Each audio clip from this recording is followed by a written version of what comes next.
Assalamu alaikum, namaste, and good day to all of you.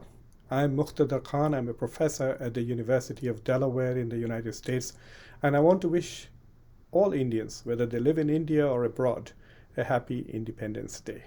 Today is the 75th Independence Day. India became free 74 years ago from the British Raj. In the last 74 years, India has shown significant progress in the area of democracy as well as in the economic arena. India is the biggest democracy in the world, and unlike many countries which became independent with it in the 1940s, etc., it remains an example of how underdeveloped countries can continue to progress and preserve their democratic ethos and values. India has also developed economically significantly. It is now the sixth biggest economy in the world, and if you make adjustments for purchasing power, it is probably the third biggest economy in the world. In spite of its bad showing at the Tokyo Olympics, India has indeed moved up significantly in all aspects of human development. But in the past few years, especially the last 10 years, India has shown a tendency to regress, especially on the issue of human rights, on the issue of religious tolerance. A segment of the Indian community, in pursuit of what they call as the Hindu Rashtra, in pursuit of trying to erase the Islamic past of India and eliminate or make Muslims invisible in India, in order to project India as a Hindu state, India as a Hindu civilization, Indian culture and society as essentially and exclusively Hindu, there has been systematic efforts to oppress, marginalize, and subvert Muslims, their identity and their heritage. Especially in the last 2 years, significant steps have been taken by the government to alter the nature of India, the changes in the constitution with regards to Kashmir, the changes in the citizenship, which excludes Muslims from getting access to India as refugees, and so on and so forth. These things have been recorded significantly and do not need to be repeated here. However, what is important that I would like to really talk about is how are Indian Muslims responding to this rise of Hindu nationalism, which is eroding India's democracy and its secular ethos. Indian Muslims have essentially responded in three ways.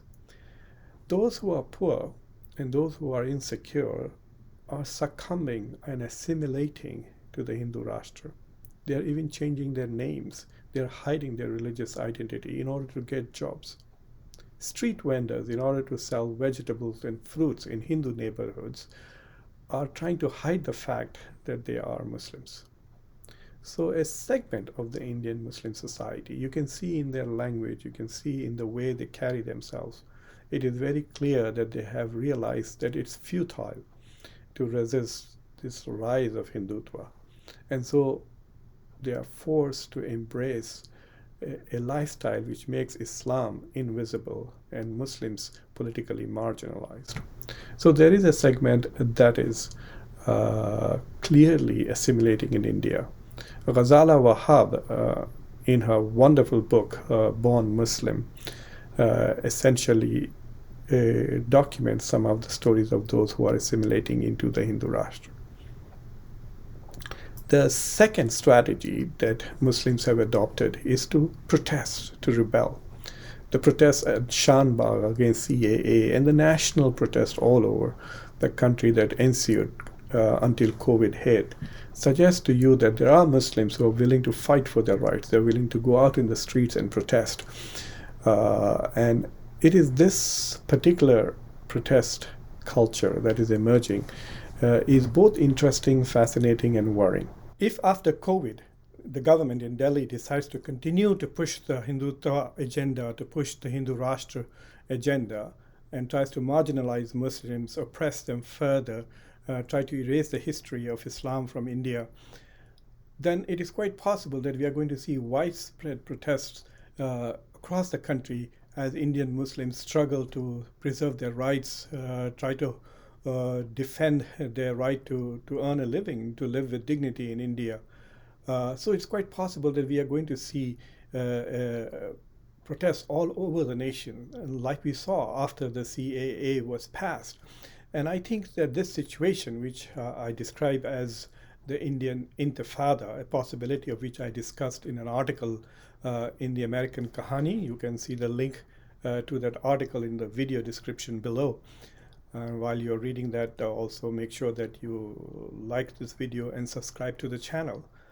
So it is quite possible that there will be an Indian Intifada. An Indian Intifada would be something very devastating for Muslims themselves, but would also undermine the country's economy, drive away foreign investors, the confidence in the stability and law and order of the country will definitely deteriorate. India's standing internationally will go down, and obviously India's ranking on the democracy index would also go down. So essentially, it is in nobody's interest to see a nationwide upheaval because a segment of the Indian society is trying to impose its ideology, its religion, and its cultural values on the rest of the country, especially when a country is so diverse as India really is.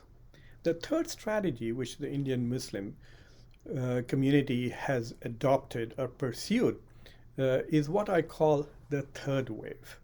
The third wave is essentially a strategy of smart politics wherein Indian Muslims are trying to defeat Hindu nationalists, the Bharatiya Janata Party, at the polls. So they are aligning with the Dalit community, the backward community, the communities which are vulnerable and also have been marginalized for a while.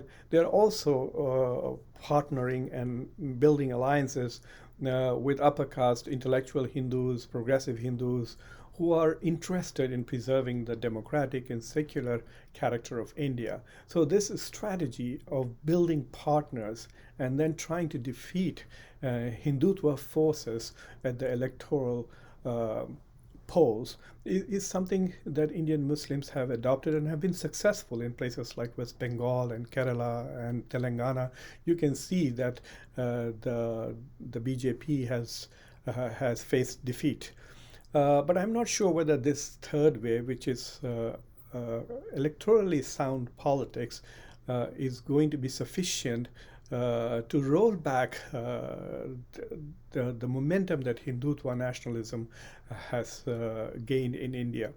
I want to remind Indian Muslim leaders that even when BJP was not in power in the 1980s, late 1980s, we could see the rise of Hindu nationalism in India. And this sentiment of Hindu nationalism is not something that is found only in political parties which are overtly Hindutva oriented, but you can find these sentiments across the country. And so it is very important that Indian Muslims also find other ways to face this challenge of the emergence of Hindu Rashtra, which is undermining India's social fabric, India's democracy, and its secularity. One thing that I would really like to point out is that, in an ironic sense, Indian Muslims have eschewed political violence, have adopted mostly electoral and non-violent means of protest, so spectacularly demonstrated during the Shanbagh protests. But what Indian Muslims have done is, by protesting and stating their opposition to the Hindutva movement within the parameters of the Indian Constitution, they have now become the defenders of the Indian Constitution. It is Indian Muslims who are defending India's democracy, India's constitutional values, its pluralistic ethos, and it is the Hindutva movement which is trying to turn India upside down by eliminating some of the human rights considerations which are in the Indian Constitution.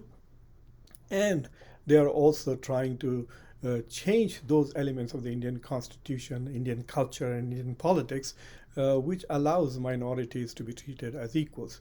So in their battle for equality, Indian Muslims have become the guardians of the secular, democratic Indian Constitution. And I request all Indians who want to see India democratic, who want to see it remain secular, and who want to see all Indians treated equally under the law, to support Indian Muslims in their struggle against Hindu nationalism. Thank you very much.